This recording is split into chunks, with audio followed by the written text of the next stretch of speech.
What's up, y'all? This is Derek Felton, and welcome to another episode of Entrepreneurship. And today I want to do something a little bit different.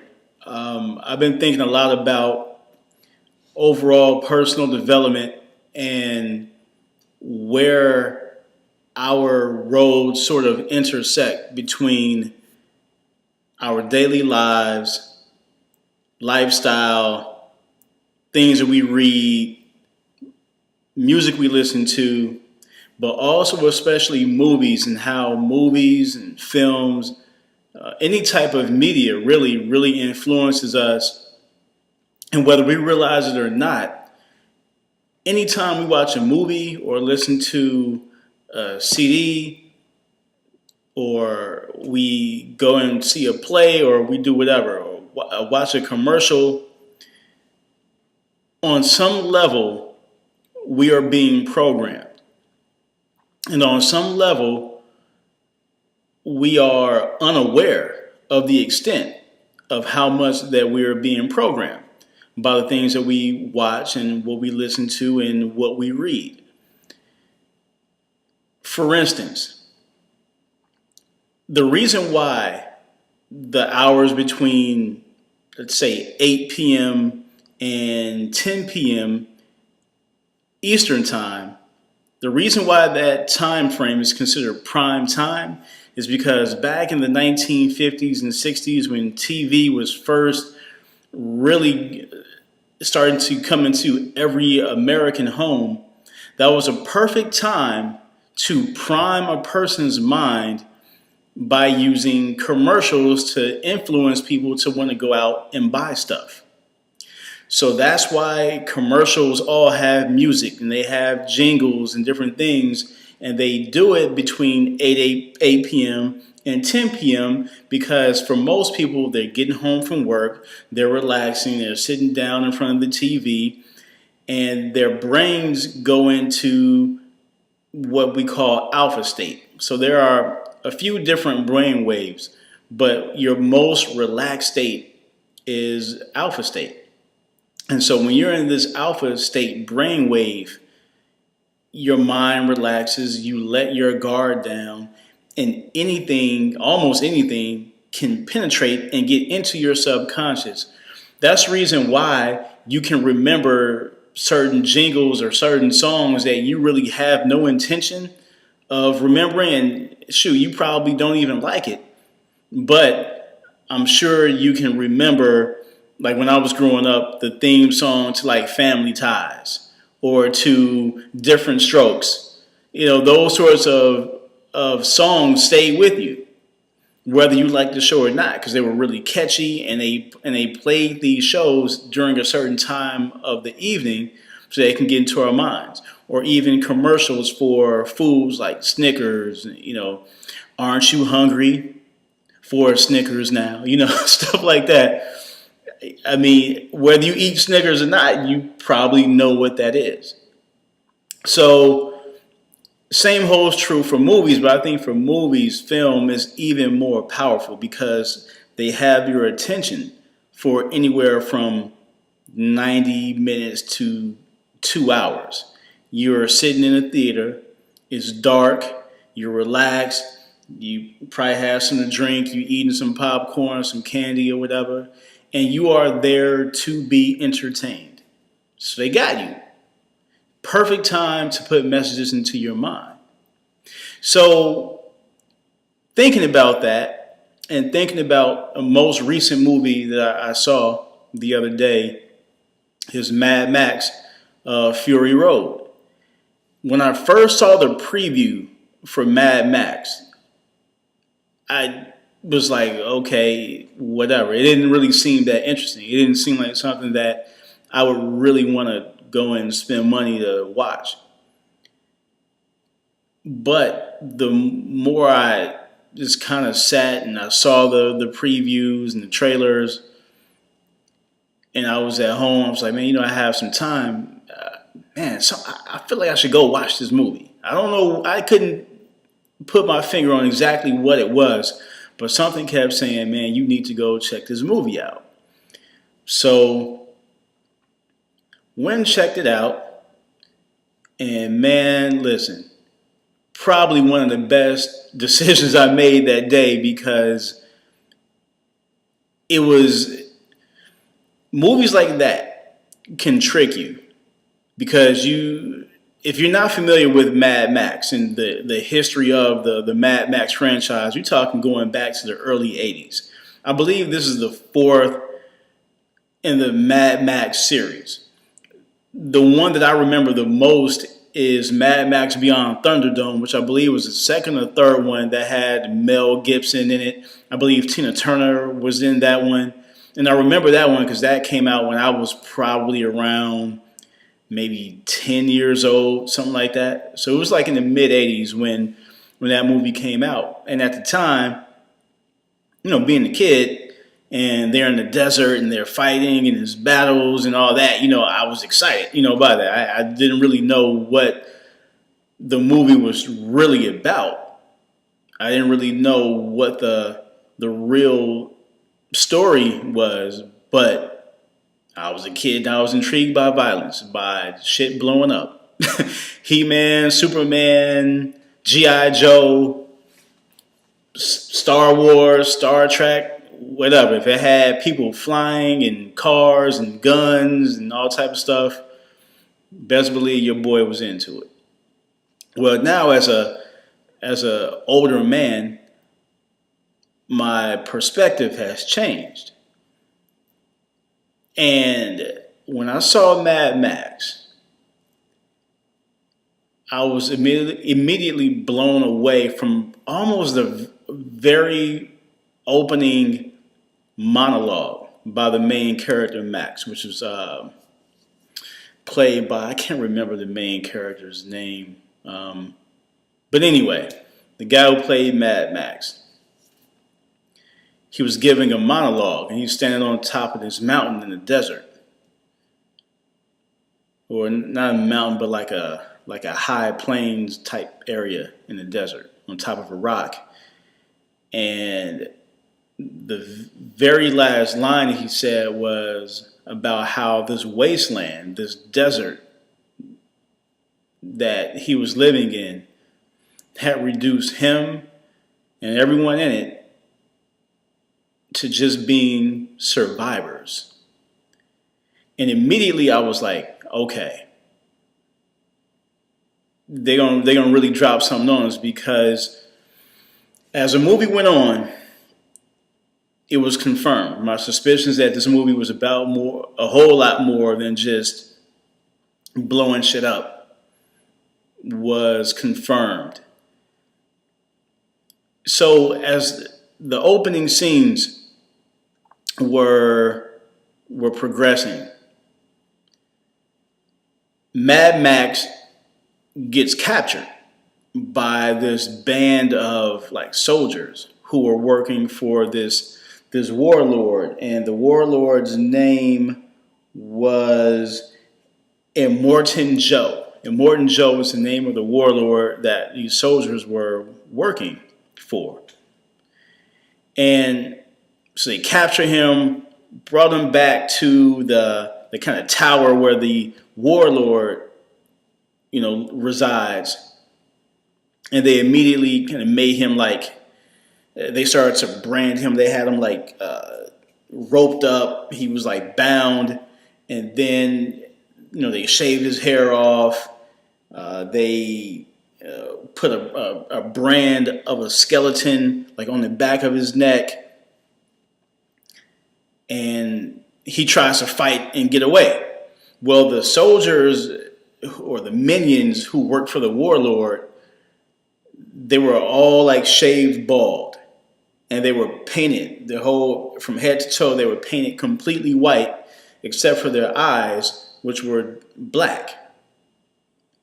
And at first I didn't really understand it, but then once I saw the skeleton brand and I saw these people look like skeletons. Well, what do we know about skeletons, especially when we're talking about esoteric or occult type imagery? A skull is a symbol for your body, your flesh is going to die. but your spirit will live on. So it's always best to focus on the part of you that's going to last longer or forever, which is the spirit, because this body is going to expire. And that's what the skull represents. That's what it's supposed to remind us of. I know there's a lot of people who will attribute different types of meaning to skulls, but what I'm talking about is from a esoteric level.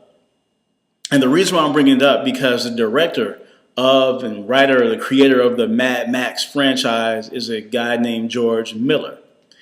George Miller is, without a doubt, he's an occultist, meaning he's into the hidden knowledge, the hidden cultures, he's into metaphysics. And you can tell that by looking at the previous Mad Max movies, also looking at one of his movies that was really popular back in like the late 80s, early 90s, which was the Witches of Eastwick, which is about witches who would do these rituals. I think Susan Sarandon and someone else was in that movie. But they would do these rituals, these 4 or 6 witches, and they would bring their powers together in order to create certain change. And then Jack Nicholson was also in the movie, and his character was more like a devil type figure, like a Satan type figure, who was manipulating the women or the witches and the people in the town. So check that movie out. Check out the Witches of Eastwick, because you'll see a lot of this real occult type imagery and rituals and different movies. So the guy clearly is an occultist. He's clearly into metaphysics, clearly into esoteric knowledge. And so looking at the imagery with the skulls. So moving on from the skull imagery.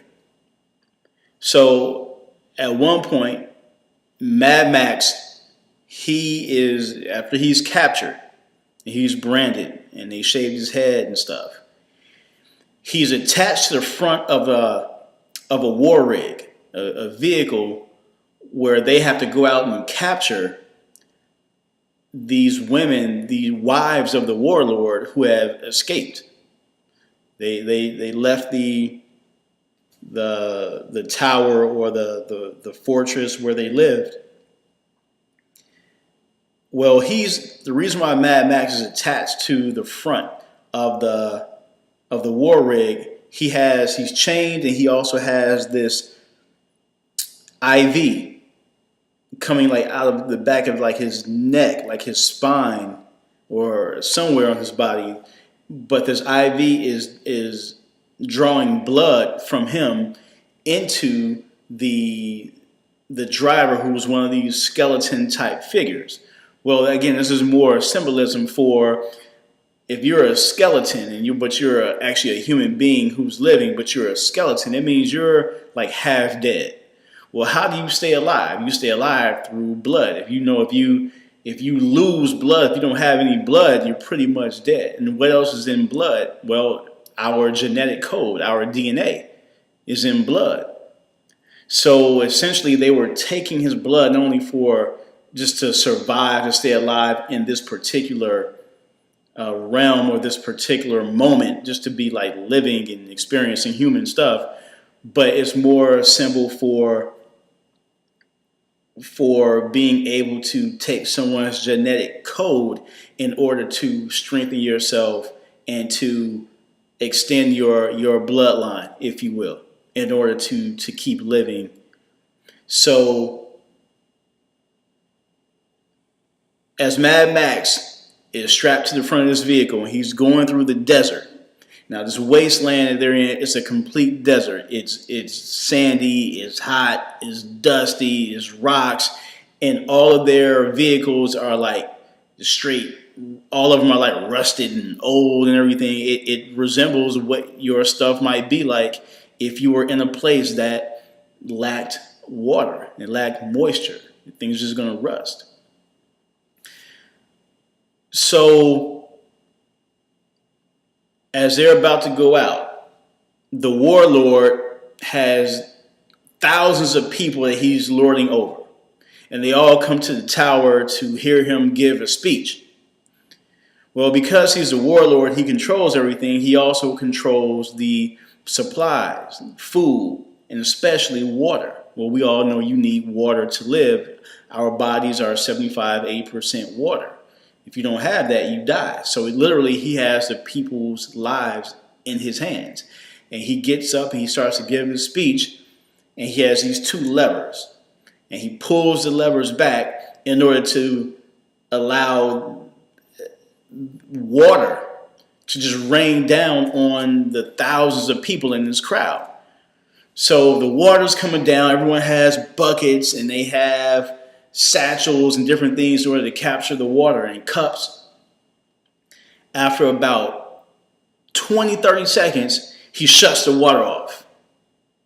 And people are like, they're like scrounging trying to get this water. So immediately, they're just telling you, dude has complete control over all the people. If you control the supplies, you control the water, you control the food, you're basically controlling the society. You're pretty much running it, all right? Which is very similar to a lot of stuff happening in our world today with the water supply around the world.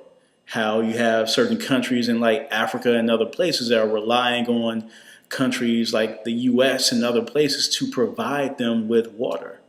So if you have the people under your control, in terms of their life, their very lives depend on you for something as basic as water, you pretty much are running that situation. Now, let's move on with some more of the symbolism.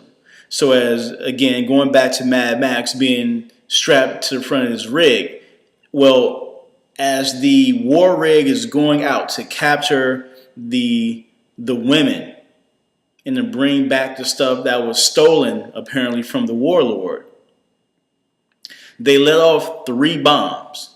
3 bombs exploded in the air. These 3 bombs were all different colors. The first bomb was red, second bomb was orange, the third bomb was yellow. I immediately said, oh my God, this story, this Mad Max movie, again, about a whole lot more than blowing shit up. This movie is going to be about chakras and spiritual energy. Well, how did I know that? How did I make that guess? Because when you look, first of all, let's just talk real quickly about what chakras are.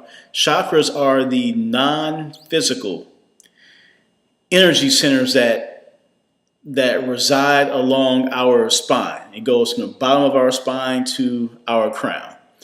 Or at least those are the 7 main energy centers that go along our spine. There are actually about 140 chakras throughout the body, but the main 7 go from the base of your spine to the top of your crown.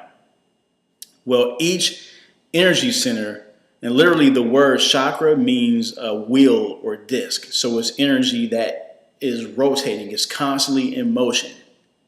And you can have an underactive chakra where it's either spinning very slowly because it's blocked. You can have an overactive chakra that's spinning really fast because it's overactive. It needs to be balanced out.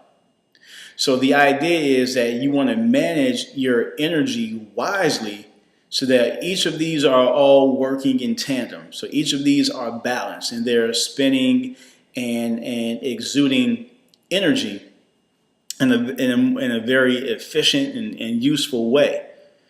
Now, again, these are non-physical things. You can't actually touch a chakra, but they're super important. Let me just read some notes that I wrote down to kind of give you more of an explanation of what chakras are and why this relates to Mad Max Fury Road.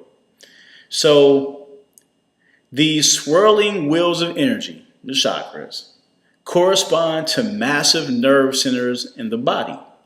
Each of the 7 main chakras contains bundles of nerves and major organs, as well as our psychological, emotional, and spiritual states of being. So basically what they're saying is with these chakras, because they correspond to our psychological, emotional, and spiritual states of being, if any of them are unaligned, or they are overactive or underactive, it can affect our minds, it can affect our emotions, it can affect our spiritual state.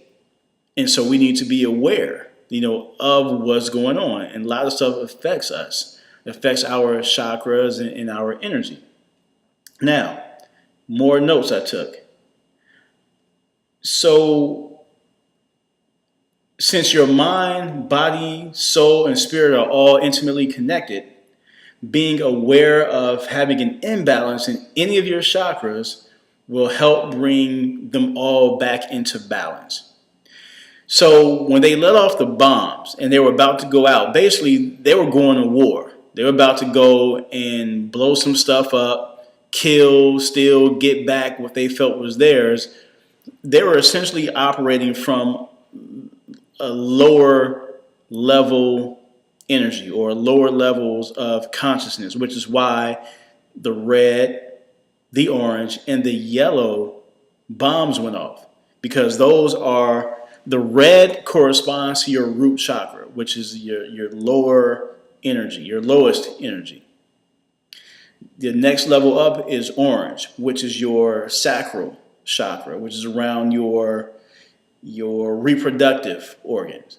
And then you have what's called the solar plexus, or the navel chakra, which is right around your navel. That is signified by a yellow color. So you have red for root chakra, orange for sacral chakra, yellow for your navel or your solar plexus chakra. These are your lower energy levels.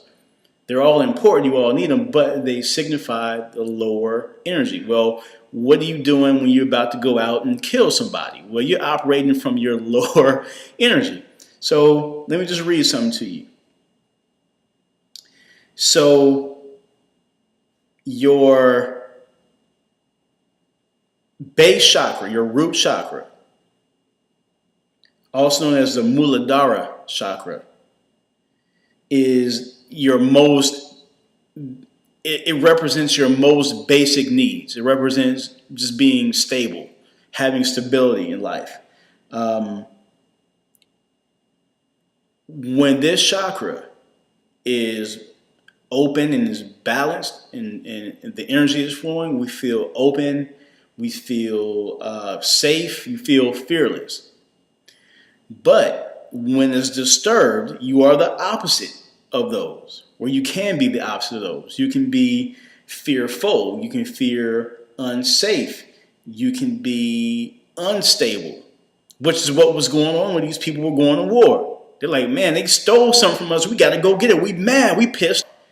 Well, it sounds like somebody who's probably fearful, because remember, what are the main 2 emotions that we all have? Love, and we have fear. So they were clearly operating from a fear-based place by saying we're going to go out and we're going to kill and we're going to do what we got to do to get our stuff back, right? We're not doing this out of love. I'm not going back as the warlord to get my wives back because I love them so much. I'm going back because that's my stuff. These is my chicks. I need to bring them back. Bring them back to my stable because they belong to me. So that possessiveness comes from a place of what? Of fear, not of love. All right? So they set off the first 3 bombs: red, orange, yellow. So as the story proceeds, and as they're going on and on throughout the movie, the main character, Max, he eventually escapes because there's a whole bunch of commotion and stuff going on. You're in battle and people, again, just trying to survive. And that's another thing. Remember I said with Max, his opening monologue, he was saying how this wasteland has reduced me and everyone in it to nothing but survivors. And as I'm watching the movie and I reflected back on the opening monologue, I said, oh my God, this movie is not about war. It's not about battling and fighting. It's not, this violence in the movie is just plot. The story here is about love. And I'm going to tell y'all what I mean by that in a second. So, when Mad Max escapes, and again, he's in survival mode, and he just barely gets away from the battle, with his life. He just barely gets by the skin of his teeth. He wakes up after being like knocked unconscious for a while, and he doesn't realize where he is. He's in the middle of a desert somewhere. But off in the distance, he sees a truck. And there are like 5 or 6 women at the truck. And one of those women is the other main character played by Charlize Theron. And so he sees the women and he kind of like sneaks up on them. Because he's like, man, I don't know, I got to be careful. And as he's sneaking up on the women, again, he's trying to survive. He sees that they have water. So he has like a gun, and he basically holds the gun up to him and says, basically, look, I'm going to shoot you if you don't give me some of this water, and I'm still chained up. Get that tool that you have and cut my chains. And he's not even talking verbally. He's doing it with his gun. He's pointing to him. You go here. You go there. You go there. You do this. And he's threatening them with the gun. Straight survival mode. Now, eventually him and the women, because of course they feel threatened now, he eventually starts fighting the women, especially the main character played by Charlize Theron. So they start fighting, like they're going to blows, they're punching, they're kicking. She tries to get a gun to like shoot him. And at one point, after they've kind of like damn near knocked each other out, he gets control of it. And he has all the guns, he has the women.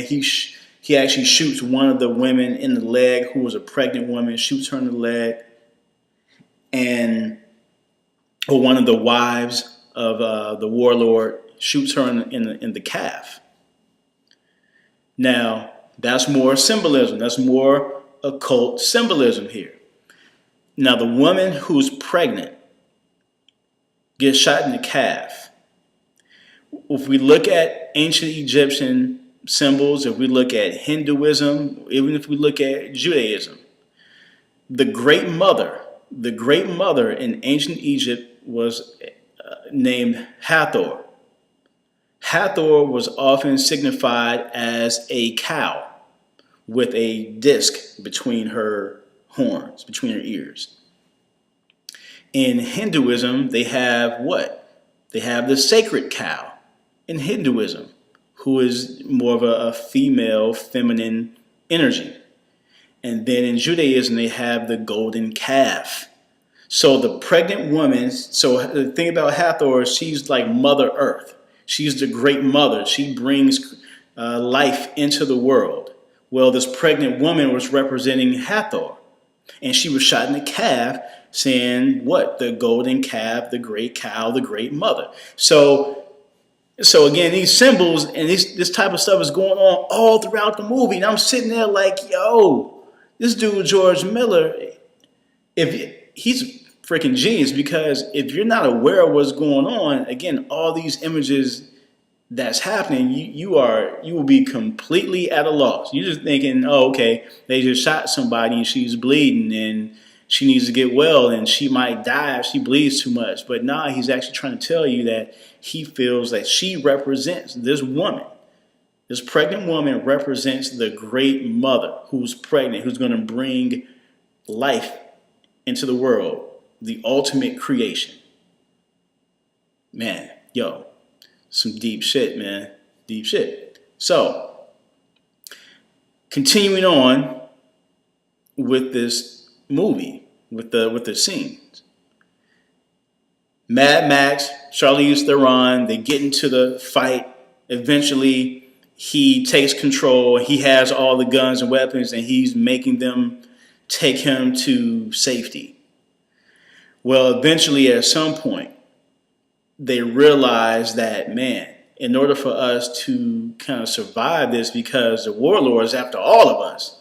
He ain't just coming for me. He ain't just coming for you. He coming for all of us. And if we're going to survive, we got to come together.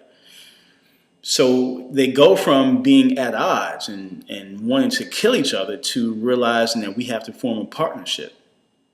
So Mad Max, Charlize Theron, they eventually come together, and their union makes up the connection, the unification of feminine and masculine energies. Because what do we know? We know that as men, we need our women. Women, we need our men. We need that masculine and feminine energy, because what? Well, just me by myself, masculine energy, I'm not whole. But if I have the feminine energy with me, now I'm whole. Now I have my other half. That's what we mean by when we say your other half. Not just, like people say, oh man, it's my ball and chain. Nah, man, like we're talking about your other half, the other half of your energy. So they realize we come together, man, we can be a powerful union. We can make an amazing team if we're not fighting each other. Now, another thing that happens while they're fighting and as Mad Max and them are escaping across the desert, well, one of the soldiers from the warlord, from Immortan Joe, they capture him because he got knocked out during the whole fighting and the battle. So they capture him. Again, he's painted all white. He's bald. His eyes are blacked out. He's a skeleton. He's half living, half dead. Now, the thing about this character, from the very beginning, or for when he was introduced very early in the film, his whole thing was about trying to prove himself to the warlord, to Immortan Joe, to show that he is worthy of going to battle, that he can go out into battle, bring back what belongs to Immortan Joe so that he can get a reward. Or, and here's what was key, if he happened to die while he was out, in battle, then he would be rewarded again. And this was his exact quote. He said, I live, I die, and then I can live again. So what he's talking about was either A, reincarnation, or B, the fact that his spirit will get to live on, even if he dies in the flesh. Because remember, again, he's already half dead. He's a skeleton. And the place where these soldiers would go when they died was a place they called Valhalla. Valhalla was the name of their heaven, of their paradise. It's where they wanted to go, or where they thought they would go when they died.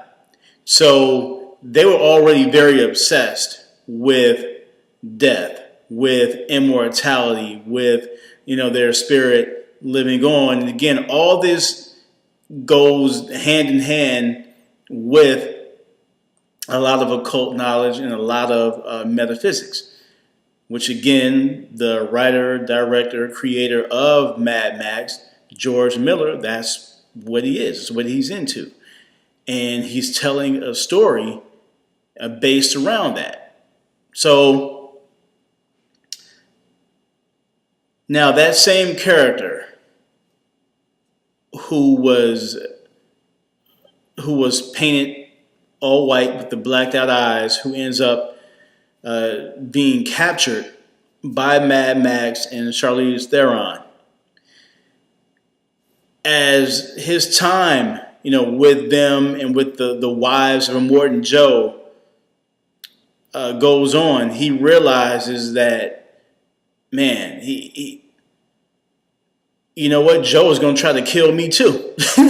So again, it's not just me trying to get them and bring them back to Joe. Now I'm one of them in Joe's eyes. So, man, I probably need to help them out if we're all going to survive. So he goes from, again, being an enemy to being a captor to being someone who is now assisting, the team. So here's why, or here's more evidence about the whole chakra thing. When you are rising up in consciousness, first of all, no one ever says that you rise down in consciousness, or when you're growing spiritually that you are going down. It's always going up. That's the symbol, going up. Even when we look at, let's say, that classic painting of Jesus, when he has like a halo around his head, his heart is open, his chest is open and showing his heart, and he's pointing up. What he's saying is you got to go from the heart in order to rise up in consciousness. Once you pass up the heart, then boom, then you can rise up in consciousness. So we got the root chakra, signified by the color red. We have the sacral chakra, signified by the color orange. We have the solar plexus navel chakra, symbolized by the color yellow. As the band is trying to escape and find refuge in the wilderness wasteland, Charlize Theron's character says, if we just keep going in that direction or going west, eventually we'll get to the green place. Now, the fourth chakra, which is the heart chakra, is symbolized by the color green. When you get to the heart chakra, that's when you start to open up. That's when you start to truly experience unconditional love.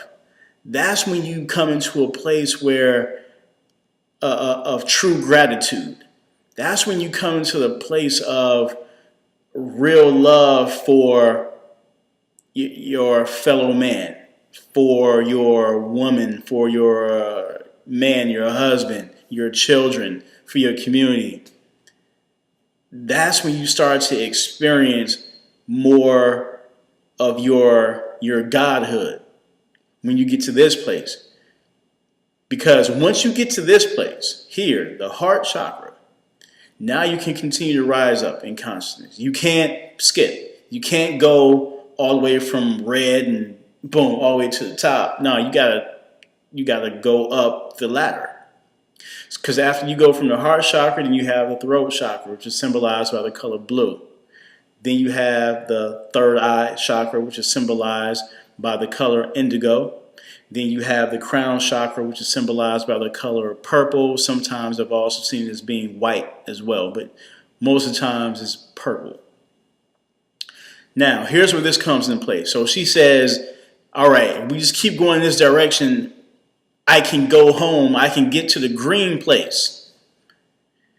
So as they're going through the wilderness, they come to a place that is like these crows and these other type of creatures who have been deformed. They're like walking across this desert, and it's real dark and it's gloomy and it's kind of scary. And they're looking around. They're real cautious, like, man, basically we should have gotten to the green place by now. Well, as they keep going and they keep traveling, they eventually run into some women who knew Charlize Theron's character when she was a little girl. And they were like, man, we haven't seen you in forever. Like, how long has it been? It's like, basically, it's been like 20-some years since I've seen you, since I've been here. And I'm looking for the green place. Where is it? They're like, the green place? Well, in order to get here, you have you had to pass it up because it was on the way. And she was like, no, it couldn't be, because the only place we saw was this old, decrepit, decayed place with these crows and these deformed creatures walking about. They were like, that was the green place, but it got destroyed, during like the wars and stuff. So she's like, man, and she gets emotional. Like, wow, how did that happen? Like, to my home. So they create a plan to just keep going. Like, well, look, the green place is gone. We gotta basically just keep going and hope that Joe doesn't get us. Now, when Mad Max and the other women, they come to an agreement that, look, well, you guys are going to go on and I'm going to go my separate ways. And they had like all these motorcycles and said, well, look, you get to take a motorcycle, you go your way and we'll go ours. And he was like, all right, cool, basically peace, I'll see y'all. So as he's about to drive away, like something comes over him and he realizes, man, he realizes that either A, he can't do this on his own, or B, they need him. But either way, the connection between the masculine and feminine energy has been established. He realizes he can't do it alone. Similar type deal happens to the one soldier who was painted white. As he continues to rise up in his consciousness and he realizes that, that half-dead being isn't really who he is, a couple things happen. One, he starts to fall in love with one of the wives who he was originally trying to capture. Two, his skin color begins to change. He goes from being pale white, blacked out eyes, to more of a darker, more tanned type color. Like he's been out in the sun because, again, he was in the desert. And he looks more alive at this point. He looks more human at this point. And he started to be more affectionate. He's laying down with the one wife and he's like holding her in his arms and they're looking in each other's eyes and they're having like real intimate moments. Well, back when he was just a soldier and he was just this skeleton, this machine, this half-dead thing, he couldn't experience that in its totality. It wasn't until he got to the place where he is starting to reach the heart where he was able to experience that in its fullness. So anyway, back to Mad Max and Charlize Theron. So they say, well, look, he says, if the only way there actually is a green place. And she was like, what do you mean? We just saw the green place. The green place was destroyed. He was like, no. Inside of Immortan Joe's, his castle or his complex or whatever, he actually had this space that was green. It was like a greenhouse. It had plants and all types of vegetation, and there was running water, and there was sunlight and all this goodness. And he was like, so if you want to go to the green place, you got to go back to Immortan Joe's castle and stake your claim there. Now, early on in the film, there was a scene when Immortan Joe realizes like what's happened. He realized that the wives had escaped and he needed to go to battle. He makes a beeline through the greenhouse, the green place that Max was talking about. But he just darted right through it, almost as if he didn't notice it, like it wasn't there. And again, that was some symbolism of him totally dismissing the heart. Just completely bypassing it like it was not even there. And because of that, he stayed in that low, like dark place. He was never able to get that light because he completely ignored the heart. So anyhow, Mad Max and the band, they're making their way back, but in order for them to get back, that means they got to go back and fight the same people that were trying to kill them before. Joe and all his soldiers, they got to go back through that mess in order to get to the green place. And that's symbolic of what a lot of us have to do often in terms of the battles that we have to fight in our lives in order to get to a place where we experience true peace, true bliss, true happiness, unconditional love. We got to go through a lot of the human battles. We got to go through a lot of the BS that comes with living this human life. And so for them, they had to go back and they had to fight more battles, and they lost a lot of lives. They suffered a lot of casualties on the way. And the Morton Joe's people, a lot of them were killed along the way back to the green place. But eventually what they were able to do is they were able to fight and kill off a lot of Joe's people. Then eventually they killed off Joe. They were able to get him and they killed him. So once they were able to get him and they got his corpse and they put it on the front of one of the vehicles as they were driving through the town trying to get to the castle or the tower. And as they're driving up, all the thousands of people who inhabited this kind of, I don't want to call it a kingdom, but this area, this city, they were all surrounding them. And they were like, who is that? Who is that? Like, who is that? Whatever. And they were basically like, this is Charlize Theron's character. She's come back, whatever. And all the people were like, ah. And then they had a Morton Joe's body covered with a white sheet. And they pulled the sheet back. And she was like, look, we've killed a Morton Joe. And all the people were like, oh my God. Yes, like they were redeemed. That this dictator who had tortured them for God knows how long is dead. And she was like, well, look, I want to get up. And because there was this platform.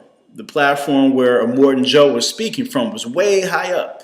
And the only way to get up there was that you had to be raised up. So the people started chanting, let them up.